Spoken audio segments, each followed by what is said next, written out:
What's poppin', people? It's Dante. Today I want to share with you some of the thoughts I have about my new process, photographing on the streets in black and white. So I've been photographing for the past 10 years, but it wasn't until over 2 years ago that I decided to transition from photographing in color to black and white. Now this is a pretty big deal for me, as I've been photographing all over the world in various locations and have gotten extremely comfortable with my workflow. And I think it's hard to break out of that comfort zone. However, since returning to black and white and transitioning with my process and adopting a new workflow, shooting with the Ricoh GR3 and the Ricoh GR3X, using a compact camera, I'm returning to day one every single day like I'm an amateur, like I'm a child, exploring endlessly with curiosity at the forefront. And to me, this idea of treating photography in a new way has been fueling my lust for life. This idea, very simply put, is I simply treat photography like a visual diary of my day. I treat photography in this way because it brings me joy. And so in the past, photographing in color, traveling the world, or even shooting in my hometown, I've been photographing the world around me. I've been photographing the external world, other people, other places and things. However, now photographing in black and white and photographing in this sort of snapshot approach, this sort of visual diary of my day approach, I feel as though I'm photographing my soul, myself, who I am and how I perceive the world. So maybe in the past I was photographing the external, now I'm photographing the internal. And so I really believe that this new process, it's much more meditative, right? This new process is much more of an exploration of my subconscious mind, of me following my intuition and my gut. And half of the time with these photographs, I'm not even looking through the camera lens. I'm not even looking at the LCD screen. And I think that by removing a viewfinder, I'm allowing my intuition to guide me. I'm allowing the photographs become much more spontaneous, where I really am embracing the spirit of play with the photographs I make.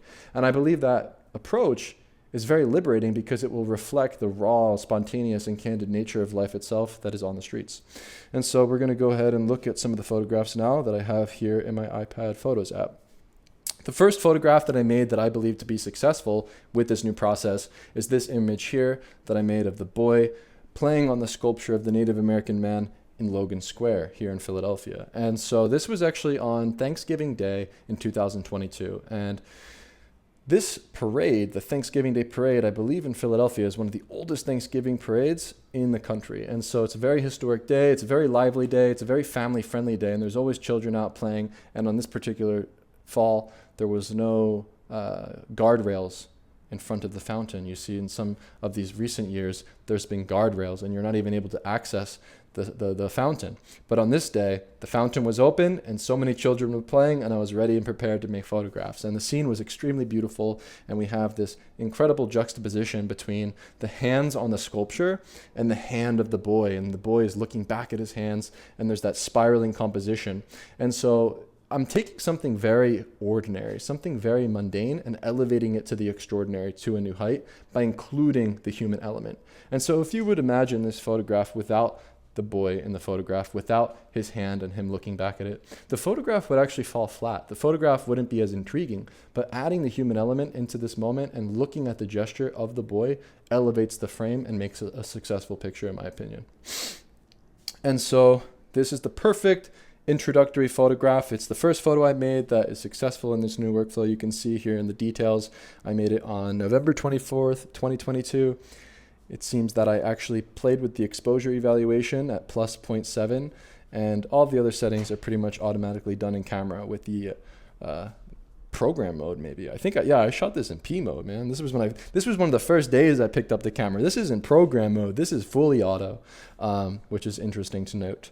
And yeah, and with that process of photographing with program mode, with that process of sort of letting go and not controlling the settings of the camera and simply allowing the chips to fall as they may, the photographs you make become much more spontaneous and raw. And it really does become this really democratic approach to photographing, where you don't need to be a master of photography. All you have to do is set it and forget it. Put it in program mode, aperture priority mode, and then all that's left to do is just point and shoot. And so yeah, I'm no longer on the hunt for my next best photo in this process. I know that my next photo is my best photo. And by adopting this mindset, I enter a flow state of production, of making hundreds of thousands of photographs that I've been working on for the past 2 years. And so letting go of the camera settings, letting go of the control, letting go of making perfect compositions is fueling me with this creative spirit to continuously go out there and make new work. And so each day is a new opportunity to make my next best photo. And with that, we can perhaps go through and scan some of the photos that I've been making. This is some of the earliest, these are some of the earliest photos that I've been making. Walking down Market Street. What I love to do with this process is to sort of just wander.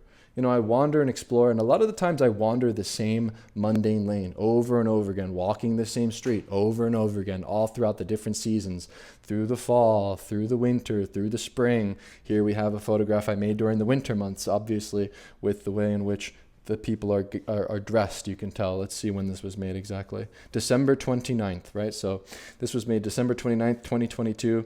I actually believe with this image, I shot with the Ricoh GR3X. Yes, I did. And so, yeah, early on I was experimenting with the two different cameras.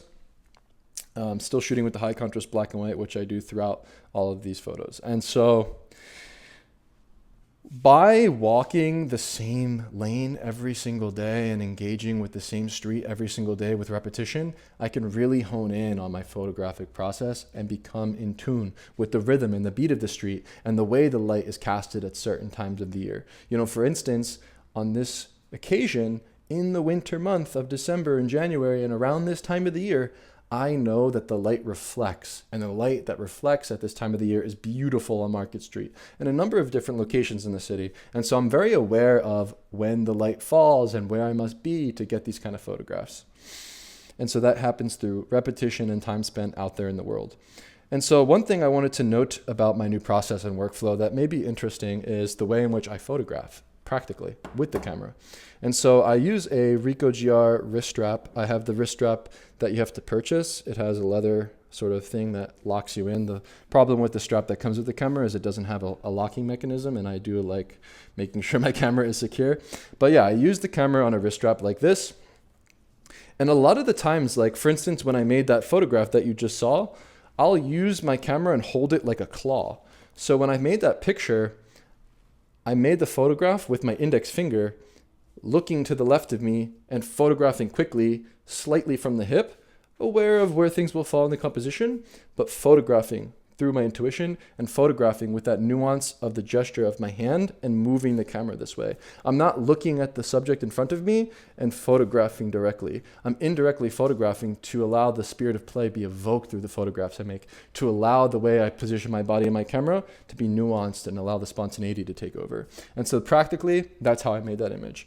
Now, with the next image that I'm about to show you, and the reason why I love removing the viewfinder and photographing with this new way, is I've been making vertical photographs. I've been experimenting between horizontal and vertical frames. And one of the things that I like to do when photographing vertical images is put my middle finger on the shutter button. And so with my middle finger on the shutter button and my thumb underneath, I can make these quick micro movements and adjustments with my camera that allow me to go from horizontal to vertical. And so in some situations, I'll make a horizontal shot and a vertical shot. A lot of places that a lot of people that I photograph these days on the street, I try both. And yeah, I think that's what's so beautiful about this workflow is it's so quick and fast and allows you to play more. And so with this next photo I'm about to show, I held my camera up high like this and made a photograph looking low. And this way I could elevate the frame that made it cohesive, separating the subject from the background. And so the photo I'm talking about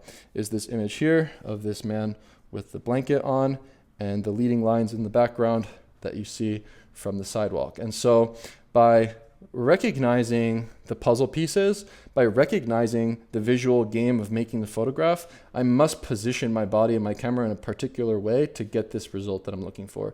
And so by slightly holding the camera at a different angle or vantage point, I was able to achieve this look where you can see the bottom of the blanket and the separation between the subject is what makes it cohesive, right? Where in order to make a successful composition, not only do you need to have a strong intuition, but you must also have sharp visual acuity, and you must be able to recognize things and where to position things in order to make the photograph. And so I wanted to make sure that by positioning my camera at a slightly higher vantage point, that I was able to synthesize the composition from the foreground and the background so that you can see that separation clearly. You know, if I were to photograph from the hip, or if I were to photograph from the regular level of the Rico, you wouldn't be able to necessarily see the separation between the subject and the lines. And that's why I photograph that way. And so these are some of the photos I've been making. I've been experimenting with portraiture of myself, actually, which is interesting. And this particular moment, you can see I cropped the image in camera to 71 millimeters on the Ricoh GR3X. And so one of the things that I do practically is I set my camera up with the crop mode on the left-hand side where we have this Wi-Fi button. If you tap it once, it'll go to 50 millimeters. And if you tap it twice, it'll go to 71 millimeters. And at this time, I was experimenting with self-portraiture and making these selfies. And I wound up using the 71 millimeter crop mode. I might have even used the macro mode. I couldn't really tell you, but I made this very close picture of my eye. And what I've been doing with my new process is experimenting. I've been experimenting with the crop mode in the camera. I've been experimenting with getting close to details like this hand and this sculpture of the homeless man that's sleeping on the bench. I've been photographing in a variety of ways, and I find that to be a very liberating thing. Where nowadays I actually put myself in a lot of the pictures and I make these self-portraits so that I actually do treat this new process as a visual diary of my day. And so these are some of the images I've been making. We have a random car fire. This car fire happened on a random day. Let's see exactly which day this was. March 3rd, 2023. It was on a Friday. And so I actually underexposed with this photograph by 0.3 on the EV. And so with this workflow, what I like to do is to make these images look more sublime and interesting is I'll underexpose by a little bit, sometimes 0.3, 0.7, or -1. And so when I open the camera, actually I don't have the battery in, it's okay. But you can, but you can see this lever on the back. The only adjustments I ever make when I take photos is the EV. So I'll adjust with the lever the exposure. And so I'll either overexpose, I'll decrease the exposure and underexpose. And it's just really fun to play with. And so to make that particular image and to photographing at this scene, I knew that I wanted to crush the blacks even more. I wanted to crush the shadows and really emphasize the highlights. And so one of the ways that I shoot, or one of the settings that are really important for this process, is you must set your camera to the highlight weighted metering mode. That way your camera is exposing for the highlights in the scenes that you shoot. And actually right after I made this picture, I think on the same day, I photographed this boy with a toy gun, which is a theme that I've been photographing over the years in all different places and situations. And it's quite amazing the things that you see with repetition over and over again when you're out there on the streets. But that really happens when you go out there on repeat, walking endlessly. And that's what this is all about. And so with that, perhaps I can show you the successful image that I made in black and white, shooting this scene here with the boy and the toy gun. And so with this photograph, what makes it so strong, it's not the fact that there's a toy gun there. And the gun looks pretty damn realistic, right? I mean, it looks like a damn gun, man. But these kids were playing with the toy gun, and they happened to be in front of this incredible advertisement at the time. And what's amazing about the streets and making pictures this way is everything is in flux and everything is changing, right? This advertisement is no longer there, but I've made so many photographs during my walks simply of this advertisement and of these faces and the features of the faces because I always found them intriguing. And then one random day, the pieces sort of just fell together. And yeah, it's quite spontaneous, but look, I just can't believe it. Like some of the times I come home and I look at the photos, I'm like, bro, what did I just see? Like what just happened? And I think that's what I'm trying to achieve is I'm trying to make photographs that are more mysterious and not so reliant on the subject that I'm photographing. I'm not so reliant on the places and the people that I'm photographing, but the mood and the evoking feeling that you get from the images is much more impactful and interesting. And so I can take a very mundane moment and make it so extraordinary through photographing in a nuanced and different way with my positioning and how I align things. And so in this particular moment, I was in the subway looking up as these people were cleaning the glass of the subway. And so you can see the plastic in the hand and the way that they're wiping the glass or the plastic away. And I made this photograph by looking up at the hand. And what I was doing at this particular scene was photographing in a number of ways, photographing the people and their gestures. Maybe you could even see their face at some point. But I decided in the moment to elevate this moment and to make it more interesting, to actually leave out more information. And so when you make a photograph, I think it's important to decide what you not only include in the frame, but what you exclude in the frame. And that's how you can make photographs that are more intriguing and more mysterious. And in this particular moment, I decided to leave out some of the information to evoke this very mysterious and sort of photograph. It just asks more questions. It's very curious, right? You have the hand looming over and you have the buildings in the background, and by leaving out some of the information, it makes the photograph more interesting. And so I'll still make photographs that are about that decisive moment. I'm still looking and making photographs that, are about timing, and there's lots of energy and chaos that I like to put order to still to this day. A lot of the photographs I've made over the years have been about the decisive moment and about timing things and making things just right. And on this day in Coney Island, I was traveling to New York with my friend Matthew Wong. Shout out to Matthew. Me and him traveled all throughout the world together, made some of the greatest photographs of our lives together. Shout out to you. And on this particular day, we were out there in Coney Island. This was my first day in Coney. I've never been to Coney Island before. I was so excited. It was my first day in Coney Island, and we were walking on the boardwalk, and we walked along the beach. And as we walked along the beach, we had so much fun, right? And when you're having fun, right? This is the key. When you're having fun and you're just enjoying the day and you're just taking your camera for the ride, you will be surprised. But you have to go out there into the world without any preconceived notions of what you will find. You kind of got to go slow and just enjoy the day. On this particular day, you can see the beach. It's not like it's the 4th of July where there's so many people. It's a random day. It's not even a day with lots of people. And on this particular day, though, I've seen something that I've never witnessed before, which is basketball on the beach. That's pretty cool. Looked like a lot of fun. And so engaging at this scene, I made this photograph of the moment of the man reaching up into the sky to dunk that basketball into the net. And what I was looking to do at this particular scene in this moment was align the background elements with the foreground. And this is something that I've been doing over the years, is mastering layering and putting together composition this way. And so by paying attention to the way in which the man is jumping and leaping, I was able to time the moment. But while also positioning my body in a particular way with my camera, I was able to synthesize the composition from that amusement ride on the left-hand side, which really elevates the frame. And it becomes this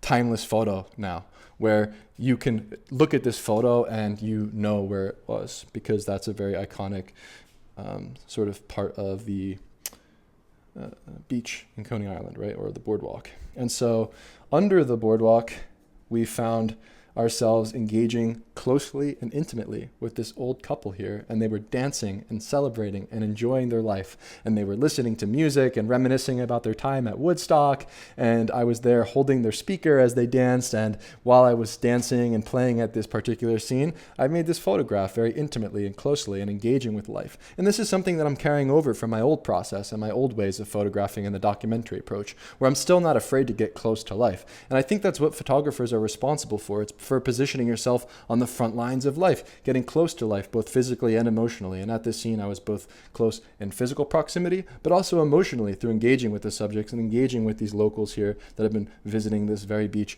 time and time again all of their lives. And there's something very special about engaging closely. And when I photographed this scene, I noticed how they were moving, and the dance movements became something difficult to photograph. However, with the result, I was surprised, as I have on the left-hand side, the person with the reflection in the water. And so with this photograph, I actually overexposed by 2.3 stops. And so this is another great example for my process. Excuse me, I need some water. Oh, this was July 12th, 2023. Yeah, so this was after the 4th of July. Cool. So I'm overexposing by 2.3. You can see, I wish I could maybe emphasize this. I'm going to learn how to use this iPad with this new workflow. So I can actually zoom in after making the screenshot, and you can actually go ahead and see the exact settings that I used to make this photograph, which might be useful. And let's actually take out this drawing tool. Let's see, I can draw right now. Cool. Yeah, so right here, this is what I've been talking about. See that? EV. This is what it's all about. It's the exposure. What does EV stand for? Is it exposure evaluation? See, I don't really even know what it means. It's just the exposure compensation, right? Exposure compensation. I'm increasing my exposure compensation at particular moments where I know that I need it. And the reason why I knew that I need to increase my exposure compensation, which by the way, all I do is I get the lever, crank that. I crank that lever. And so very intuitively, a lot of the times I know, like I'm so in tune with my camera gear that I can just quickly crank it and make the photo right when the moment is happening. And it's so simple. It really does become like second nature once you get into the flow and you're used to doing this kind of thing. But in this moment in particular, I knew that this needed to occur, and I knew that I needed to overexpose by 2.3, which is just kind of funny because this is a very new workflow. Like you would mostly, like you would think like, oh, don't you have to, increase the shutter and the aperture, the ISO, whatever. I'm literally just cranking this EV, this exposure compensation. And so I knew that I need to increase the exposure compensation. Let's just get to the point, because they're in the shadows, because we're under a boardwalk and it's very low light. And what's great about using an LCD screen is when you, and it's also because when you're shooting with the highlight weight, this is the important thing to notice. When you're shooting with the highlight weighted metering mode on the Ricoh GR3 and the GR3X, it's going to expose for the highlights. And so as you can see in the background, there's so much highlight area because we're under the boardwalk and the background is so lit because the sun is out there on the beach. And so I wanted to emphasize the shadow area. And so that's the point. I needed to increase my exposure because I'm in the shadow area and the background is lit by the sun. And because I have highlight weighted metering, I needed to photograph this way. I hope that makes sense because it's very important. It's a very nuanced detail in this process that I really need to hone in on and be able to explain because this is how this photograph was made. And so upon reviewing the image, I actually only make adjustments in these kind of situations. So if I hit the edit button, you can actually see what I did in post-processing. All the photographs that you're seeing in this video are all straight out of camera. No editing, no processing, nothing. All of it straight out of camera. However, in photographs like this, where the highlight area is blown out completely and it's pure white, all I do to adjust the exposure is I go to the exposure dial here and I'll underexpose. It seems that I have it underexposed by -10. Sometimes I think it would actually be better just -5. Doesn't really matter. The point is so that you can see when you look at it with the small thumbnail, I don't want to just see like pure white, right? Like if you can, here, I'll take it off. I'll put it back to normal, reset. And as you can see, when you look at the small thumbnail, the edges of the frame blend into the white backdrop. And so I just like to make sure that if the background is blown out, I at least underexpose by -5 in the edit. And so that's it. That's how I process that photo. Everything else, all of these images, straight out of camera, which I find to be a joy. And so maybe it would be fun to experiment here and share some of the behind the scenes of these photographs. So I'm going to go into ChatGPT. Let's see if ChatGPT can help me. If not, I'll just go to my website myself and find this video. And okay, so yeah, this is perfect. ChatGPT is a really great resource. I'm going to get into ChatGPT actually more and share with you how I use it in my process, which can maybe be beneficial for you. But firstly, let's go ahead and visit the Coney Island Pier. So here, I'm dancing under the Coney Island Pier. As you can see, holding, let me mute that. That's probably going to be loud. Holding the speaker, she's dancing. I'm at the scene and I'm just enjoying myself. There's my friend Matthew. And yeah, this is where the magic happens. It's all about engaging your sort of day with an open mind, right? And just having fun and just being surprised at what you find. I mean, who would have known that going to Coney Island on this random Friday, I would find this incredible couple dancing together and make this photograph. And so, yeah, you can maybe see me here making the frame where I'm playing. I'm moving my camera around. I'm watching as she twirls, and I'm making lots of pictures. I'm snapshotting fast and quickly, and I'm seeing all these different gestures happen. And in order to make a photograph like this, you really need to work the scene. You really need to be there and be present and press the shutter more. And that's the moral of the story with a lot of photographs, is you just got to be there and be present and press that damn shutter.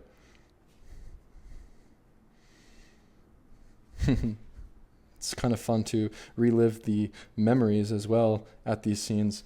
The use of a GoPro has been a part of my process that I absolutely love and enjoy, because I can go ahead and relive the exact moment that the photograph was made. What's poppin'? Got to make sure I turn that off. Hopefully the audio doesn't fuck up here.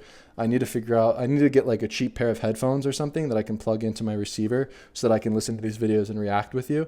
But I'm going to keep the audio off for now and just sharing with you the behind the scenes of these actual moments that I made the photograph. And you can see I have my shirt off. I'm very casual, right? When I'm on the beach and I'm photographing, I'm not appearing like as a photographer. With the compact camera, you can really blend into scenes and moments and become a bystander, become engaged and a participant at the scene. Not only am I, looking at life and I'm a bystander of life and observer of life, I'm playing at this scene. I'm playing at this particular moment where I made the photograph of the dunk. I'm having fun. I'm actually trying to block the shot of this little kid as he's trying to make it, and I'm not going to let him. I'm trying to go MJ on this guy. Yeah. And it's kind of fun, right? And the cool thing about the GoPro is while I'm working the scene, it doesn't really get in the way, right? When I'm photographing, I can hold the GoPro in my left hand and hold the Ricoh in my right hand, and it doesn't get in the way. It really doesn't bother me. It doesn't get in the way of the photographic practice.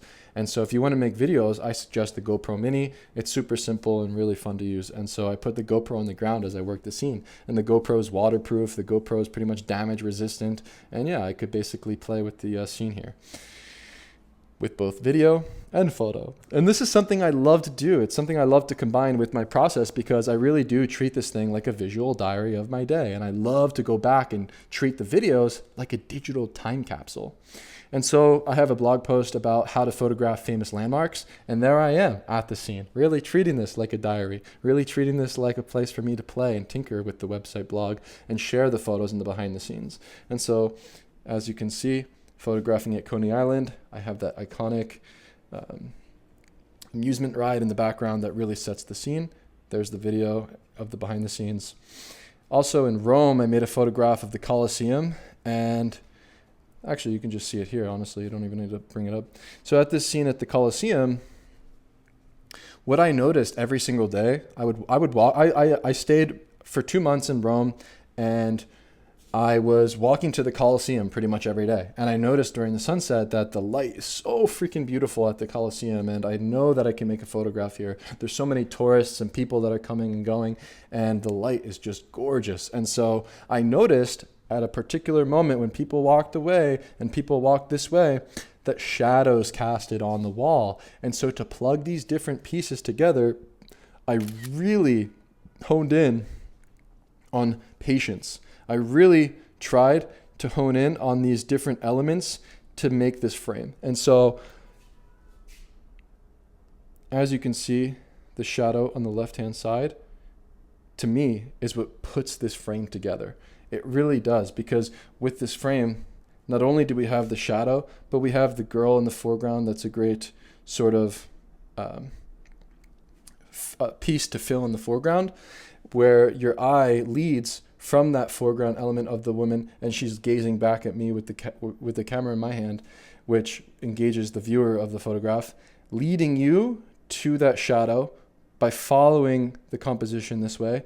And then finally, where you have these other people sort of visible in the light, you then get delighted with the background of the Colosseum filling the frame. And that, to me, is what I was looking to include in the frame, obviously, was the Colosseum. I really wanted to emphasize this is Rome. And yeah, that's how I saw this scene. I noticed the shadow as the element that needed to plug in to elevate the photo. It was that thing that was like the punctum of the photo, the thing in the photo that really emphasizes the light and the shadow and ties things together.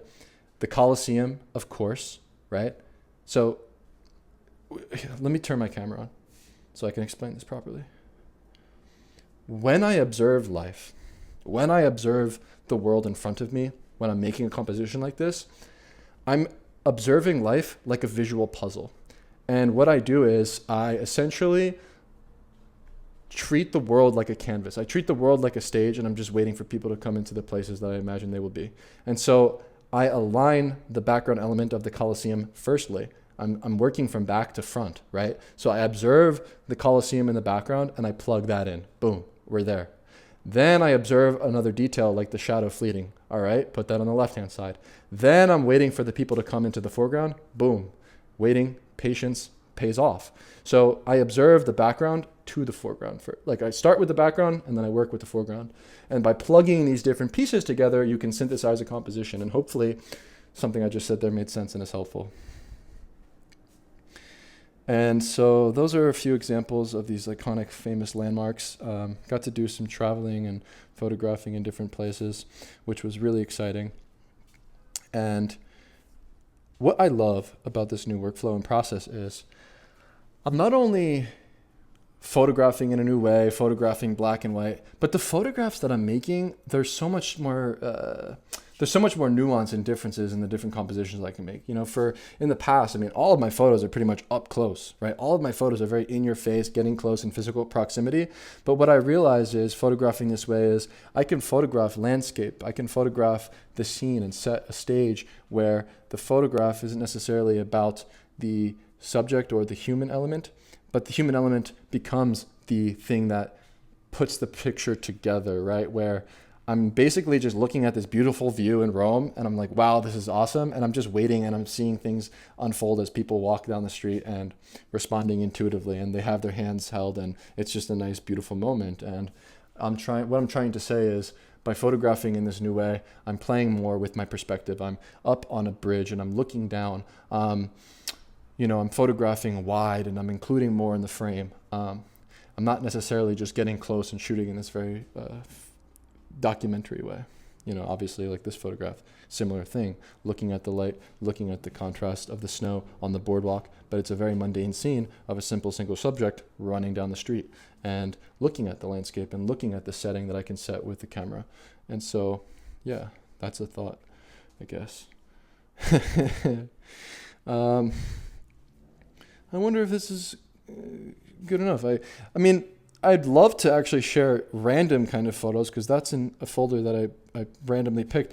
Maybe if we go to 2024, I can share with you some other random ideas and moments, right? Like during the Mummers Parade, not only am I interested in photographing the mummers, not only am I interested in photographing the crowd and the reactions, but I'm looking at the details of the floats. I'm looking at the details of the vehicles and the things that are all around me. I'm not necessarily only photographing people these days. I'm photographing details. I'm photographing the intricate sort of things that are in my past process I wouldn't photograph, right? Like the beads and the cracked the beer can, to me, is a detail that really describes what the atmosphere of the Mummers Parade is like, where people are drinking and people are drunk and people are throwing beads, and looking at these little details sets the scene. And it's a very liberating process to photograph this way, to look at the details, to look at the light, and to look at the architecture and photograph the river and photograph landscapes, just going out there each and every day. And one of the most beautiful things that I've adopted in my philosophy of approaching photography this way is that you cannot make the same photograph twice. Heraclitus, a famous pre-Socratic philosopher, has a saying that you cannot step in the same river twice. And like that river flowing in the background, you too cannot make the same photograph twice. You too can go out there and make a photograph of the same thing over and over again for the rest of your life, but you will never make the same photograph twice. I can stand on this cliff looking out towards the horizon, looking out towards this landscape and making this photograph of this beautiful view, this sublime view each and every day, but the photograph will always have something different. Life is always changing. The light and the way that it casts and gives shape and form to surfaces will always be nuanced and different. And so by reminding myself each and every day that I cannot make the same photograph twice allows me to embrace flux, embracing change, and embracing that as the core philosophy of my photography. And so when I go out there and photograph that landscape, I remind myself that I cannot make that same photograph twice. And you'll probably see when I slide through here that I'm walking along the river very frequently. I'm walking around and making pictures of the reflections of the buildings in the early mornings. I'm walking around and finding myself out here in the mornings, making photographs of the sculptures, making photographs in different ways, making photographs of the same thing in the same place, but in a different way. And I do this every single day as a practice. It's something that really does fuel me with curiosity, reminding myself every day when I go out there and I stand on that cliff and make this photograph that I cannot make the same photograph twice. And so there's something beautiful about the high contrast aesthetically. I love the way that the stream of light peers through certain surfaces like that fence. We have the vignetting of the clouds in the sky. And of course, with the plane coming by, it really emphasizes that little detail. And there's these little nuances and details that happen in the process of photographing with high contrast black and white. That it's like one thought I had is like, what you see isn't what you get, right? What you get is what you didn't see. Like ultimately, the question I'm asking myself when I'm out there photographing is, what will reality manifest to be in a photograph? And the result of the photograph always surprises me, because while I'm looking at life and photographing real life, the photographs that I make and the result of the photograph is a new world. It's otherworldly. And I think that's my ultimate goal with this process, is to photograph and to create my own world. And one of the other powerful thoughts I have about photography is that you can create a new world in a fraction of a second. And through the use of the camera and looking at life this way and looking at all the details around you, the things that you photograph, although may be seemingly mundane, they become this other world. They become this sublime depiction of reality, which is an abstraction of it, right? And so very, very much a different process from the previous videos I've been making about my photography. Very different work, very different workflow. But this to me is what it's all about. It's about embracing change. It's about embracing this medium in a new way to essentially fuel me with longevity. Because ultimately what I've realized is my goal as a photographer is very simple. My goal, I think the goal for every photographer is to simply increase your curiosity by 1% each day. And so by increasing my curiosity each and every day, I go out there and learn and grow and continuously go out there in this flow. And that is what I'm looking for, is to treat the photography process like a stream of becoming, photographing throughout my life, throughout my day, endlessly until the day I die. And I look to simplify my process this way so that I can do this grand mission of photographing endlessly throughout my life, of not getting burnt out from the process of photographing. And so by simplifying the process from the ground up, from the camera I use, from the fact that I can take this camera, put it in my pocket, to the fact that I'm shooting with a small 4 megabyte JPEG file that has all the processing baked into the camera, and it takes 2 seconds to import 1,000 pictures, and I can back them up and have 100,000 photos, hundreds of thousands of photos on my iPad. Simplifies things and just makes the process more joyful and makes the process so much easier for me. And so one of the things that I love about this process is no matter what I come home with each and every day, no matter if I've seen anything interesting visually, no matter if I've seen a story worth telling or something worth photographing, I at least know that if I make a photograph, it'll at least be aesthetically beautiful. It's my cheat code. I love looking at these photos. I love recognizing that, like, at least I can make an aesthetically beautiful picture every day. I mean, really. And then through that spirit of play, I mean, who knows what we can make? I encourage you to give this a try. I think that's why I'm making this video today, as well, is to emphasize that this is giving me so much joy, this process. This process of photography, I think, is just so much fun. And I encourage you to maybe visit my YouTube or my website blog. I think I should have a resource on my workflow, and give it a try. If you shoot with the Ricoh, if you shoot with the Ricoh GR3 or G3X or any of the Ricoh GR cameras, I highly suggest you give this sort of workflow a try just to see what it does for you and to go out there and play. And yeah, maybe you can just kind of like scroll through and, you know, just see what happens when I randomly scroll upon something. Oh, this was during the South Philly Italian festival. This is my first time at the festival. Yeah, photographing this man's huge hand and the girl or the boy reaching out to touch his hand, and they do this really crazy thing where the Italians climb up a greasy pole and try to acquire some sort of like money or salami or whatever's up there. I think it's like cheese and salami, and it's quite funny. And so when I'm photographing in these chaotic situations, I try to isolate moments, and, I'm still photographing with, the traditional street photography approach in a way, but I'm trying also to break free, to break the rules, and to experiment and play. So I go back and forth between my old process of photographing and then adopting this new workflow and shooting in a number of different ways, right? It's kind of fun, right? Where I can do these more abstract photos, looking into the reflections and photographing the silhouettes and photographing in a number of different ways. And so at this moment in this festival, I was shooting with the Ricoh GR3, which is a 28 millimeter focal length, and it's very wide, and it's perfect for these kind of situations, right, where you're in a tight crowd. However, what I did was, if you can click on the little eye, there you go. Once again, what I do is I use the crop mode on the side of my camera. And so to emphasize this here, I'll highlight this in blue. 50 millimeters, baby. So I use the crop mode in camera to go from 28 millimeters to 35 millimeters to finally 50 millimeters with GR3. And as you can see, 1.7 on the EV. So playing with the settings here, sharing what I do behind the scenes can maybe be beneficial for you with this process and workflow. And so obviously I noticed the girl up there sitting in the window, and the 9th Street sign to set the scene. I really wanted to get close to that subject, but obviously it's impossible. So using the crop mode in camera, bada bing, bada boom, baby, South Philly photo. It's just a joy to photograph, and I'm happy to share, and hopefully some of the ideas I have here can benefit you. And I think it's fun to just not take life so seriously, to just go out there and to photograph endlessly, and to just look at all the sort of multifaceted complexities, the details, the moments, the people, the buildings, the things that otherwise go unnoticed. Eli's foot. We can photograph Eli's foot. There you go, Eli. This was actually on the 4th of July during Coney Island in 2024. I witnessed an arrest. That was kind of random.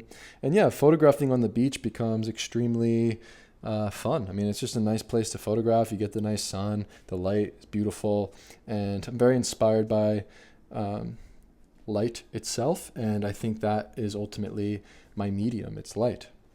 And so as you can see, I photographed the same scene here, just in a different way, photographing the man feeding the seagulls. All right, so yeah, Coney Island, silhouette photo, looking at the boy in the distance, buildings in the background. I absolutely love spending time in the park.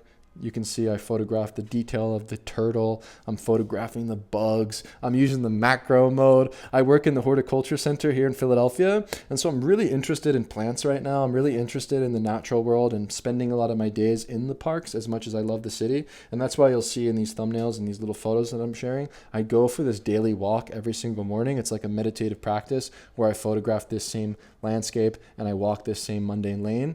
And this to me is fueling me with curiosity. It's finding inspiration in nature and finding inspiration on these paths that are in the outskirts of the city where I can photograph and walk and meditate. Also, just a fun thing to maybe discuss. So yeah, let's check out the workflow. Camera, front camera, back camera. Cool. So here is Caravaggio. Caravaggio, one of my favorite artists of all time. We have these beautiful depictions of biblical scenes with the chiaroscuro, light and shadow, and I actually got to view some of these images in person when I was in Rome. And so the effect of using the high contrast black and white is very much inspired by the use of light and shadow by Caravaggio in some of these works.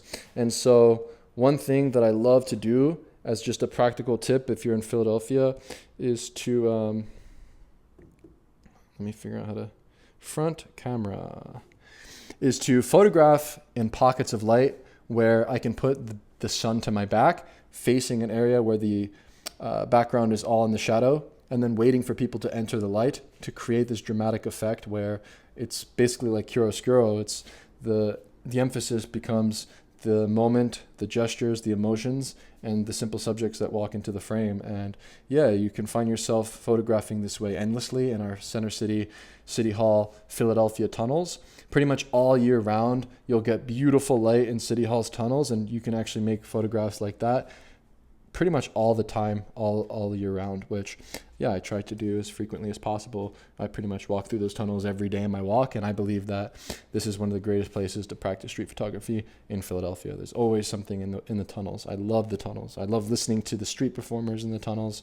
I love observing the stormy clouds in the sky. I love looking up high, photographing the sky. I love looking into the reflections, looking into the puddles. You know, when I look into the puddles and the reflections, it's like a portal into a new world.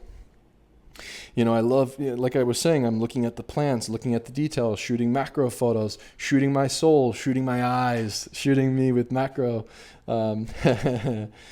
shooting very frequently, photographing my hand, photographing me just chilling on the bench, right? Visual diary of your day. It's very fun this way. One of these days I'll make proper selections so that I can share more ideas with you, but maybe this is just like a fun experiment just for this video. These kids were doing parkour at the scene on Penn's Landing's river. Man, this was such a beautiful day, yo. Me and Eli, this local photographer, were walking around, and he actually invited me to go for this walk because there was apparently some Red Bull event and they were doing some weird like stunts in the water, but on the outskirts of the event where you usually find the best moments, right? Like if you're photographing at a parade, you're photographing an event, it's usually best on the outskirts. And so this was at the outskirts of an event, and these kids were doing some crazy flips and tricks, and they were doing some amazing parkour moves along the Delaware River in Penn's Landing, which is one of my favorite places in the city. And this place brings me so much joy. And this is a photograph I made of the scene. As you can see in that silhouette of the man, flying in the sky. Oh, and when we arrived, there was this funny moment between this boy climbing on top of this bus stop and the police officer telling him to get down. Oh yeah, the light is beautiful. Need some more water.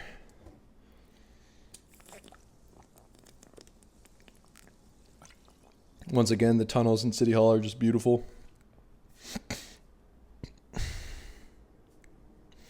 I like photographing single subjects too, just like people that are just in their own worlds, like this person on their phone gesturing to their hair. That's a place that I like to sit a lot. I like to go over there and hang out. And so yeah, walking, observing, and simply responding to life through my intuition, photographing advertisements, photographing details, photographing people's hair, their backs, the trash that I see discarded on the ground.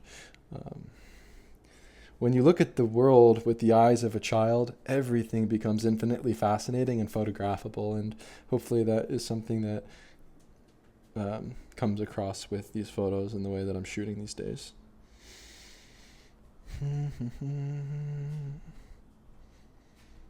Yeah, as you can see, I'm in the Wissahickon forest with some of these images. I love exploring in nature.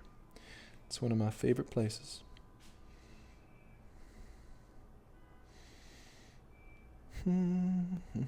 Yeah, so here's a trip I took to Ocean City. I have a photograph of my godmother resting in bed as she was sleeping. I went out with my camera. They rented a place on the boardwalk where I spent my youth, and I decided it would be a cool opportunity to go and photograph this place as, it was somewhere that I grew up visiting as a young boy. And so on the Ocean City boardwalk in New Jersey, I found myself waking up early and photographing this foggy day, which was extremely beautiful. And a lot of these spaces and places I remember dwelling in and walking through and playing in as a young boy. And so when I see this photograph, it almost reminds me of me and my brother when we were kids playing on the beach in Jersey.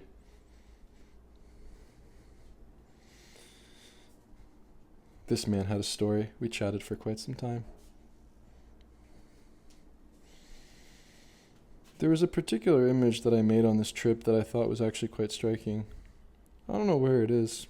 It was on the boardwalk at night. Not at night, but like during the sunset. Oh, there it is. Yeah, just simple shadow play. Light and shadow, black and white. Check it out. Annie Ann's. Yeah, so I was just observing the shadow play and making multiple pictures of that scene. And I wonder what else I can share. Kind of need to use the bathroom, so I might need to end this. But there are some other ideas and things that I really want to share, but we'll just keep making more of these videos. I'll just keep making more of these videos. Shout out to Nazir. There's Nazir's hand. That is the palm of a great photographer. Check it out. I need to, look at I love looking at the way the light, sort of just interacts with surfaces, interacts in nature. Stuff like this I photograph during my lunch break. I have a break at work and I go and walk on this trail and I just take pictures of whatever I see, and it's quite fun. A visual diary of my day.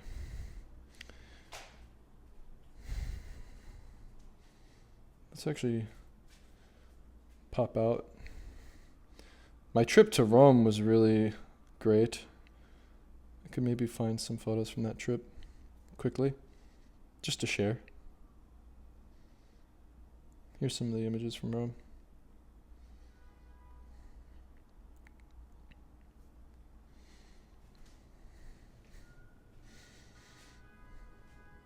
I definitely got a few that I like. I particularly like the beach in Ostia. I loved photographing on the beaches in the summertime.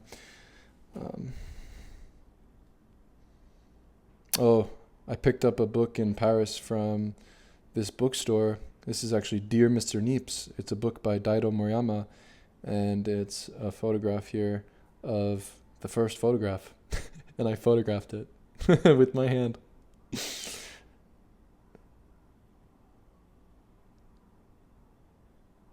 I hear a protest outside of my window right now. I think they're going to start marching to the art museum.